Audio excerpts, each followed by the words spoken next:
we've done it, and yes, I want to say one thing. Sometimes protagonists say, "You surprised me. I didn't think of that." mhm, And what was it? A very crucial point that they didn't know about, that I saw. And they agreed. That was just the point. They were traveling around. That's what the director does too. Look at this whole process. Wait a minute, there's something missing here. Let's go to this. For instance, if a person says, "I'm going to take a new position," and it's very threatening to the group because it's a very powerful position, then I would say, who is the most threatened? And role reverse with that person. And someone pick someone to be you. mhm, Who will this affect the most?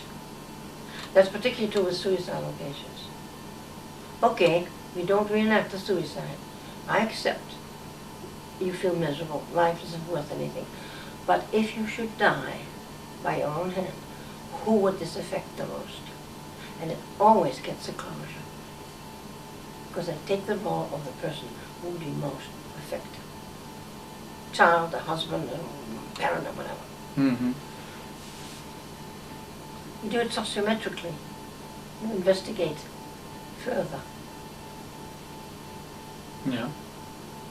Well, we had one girl who said she was adventurous, and it turned out she was actually running away from her life. That was her adventure. That's fine, let's do that. And then she just, in fact, she realized she was foolish and she was coming back. But the fact is, I asked her, who will miss you the most? Who will this be most affected by your leaving like that without saying goodbye?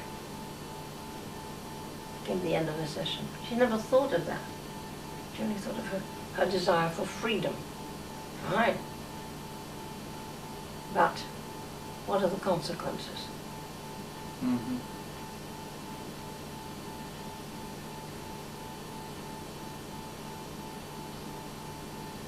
That's what I mean by surplus reality.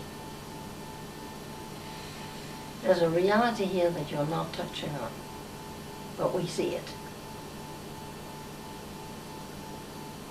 Mhm. Well, it's in our minds, and then you put it into practice.